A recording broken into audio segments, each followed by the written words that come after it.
কি বলছো তুমি? আলুর দাম 30 টাকা কিলো? হ্যাঁ বাবু, এই সারা বাজারে এই একই রেট। এই, এই তোমার বাড়ি কোথায় গো? আগে পটাশপুর। কেন বাবু? পটাশপুরের লোক হয় তুমি আমার থেকে 30 টাকা নিচ্ছ? হ্যাঁ, আমি কে জানো? আগে না বাবু।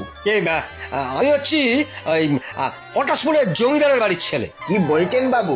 আপনি গোসাই বাড়ির ছেলে? পেনাম পেনাম। অপরাধ নেবেন না কথা। কি করে জানবো বলুন? পয়সা লাগবে না বাবু, কত আলু লাগবে নিয়ে যান। বড় গোসাই তো আমার বাপ ঠাকুর তাকে জমি দিয়ে চাষে লাগিয়েছিলেন। আপনি নিয়ে যান বাবু, নিয়ে যান নিয়ে যান। জবটা বেশ জবর কাজে লেগেছে।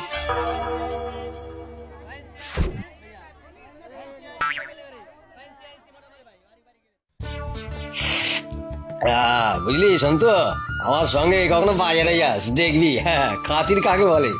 বিনা পয়সায় ব্যাগ ভর্তি করে বাজার দিয়ে দেবে। তাই নাকি? বিনে পয়সার বাজার? বেশ, তাহলে কালই যাবো। পেনাম কথা। ঠিক আছে ঠিক আছে ঠিক আছে, দেখো এ হলো আমাদের পাড়ার এক ভাই সন্তু। হ্যাঁ, ওই আলু নেবে। হ্যাঁ, এ তো আপনারই দোকান কথা। বলুন না কত লাগবে। 1 কিলো দিন। 1 কিলো নয়, 2 কিলো নিয়ে যান বাবু, পয়সা দিতে হবে নি। হ্যাঁ, পয়সা লাগবে না। বাবা, তাই নাকি? এই ঘন্টাটা তোমার তো হেভি ব্যাপার গো। তোরা তো বিশ্বাসই করতে চাস না, আজ দেখলি তো। একেবারে নিজের চোখে। চল চল ওই ওদিকটা দেখি।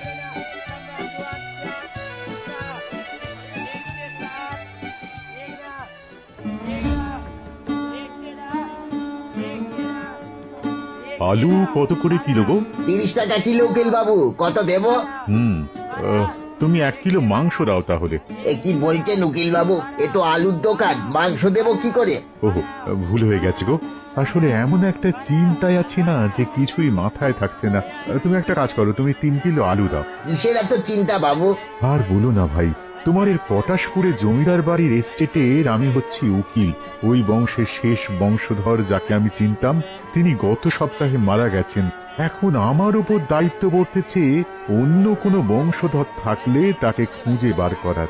এই ব্যাপার, তাহলে আপনার সব সমস্যার সমাধান হয়ে গেছে। এই নিন। সমাধান হয়ে গেছে মানে? এ বাজারে আমার কাছে একজন বাবু আসেন, তিনি ওই বংশেরই লোক। কি বলছো? পটাশপুরে জমিদার বংশের লোক এ পাড়ায়? কোথায় থাকেন তিনি? তা তো জানি না বাবু, তবে তিনি এখন বাজারেই আছেন। ওই তো এইদিকে আসছেন। ও কথা কথা, একবার আসেন এদিকে, আসেন আসেন কথা। এই উকিল বাবু আপনাকে খুঁজছেন কথা। আমাকে? কি ব্যাপার? আরে দাদা, আপনাকে পেয়ে আমি খুব মাথা বেঁচে গেছি। এখন চলুন আমার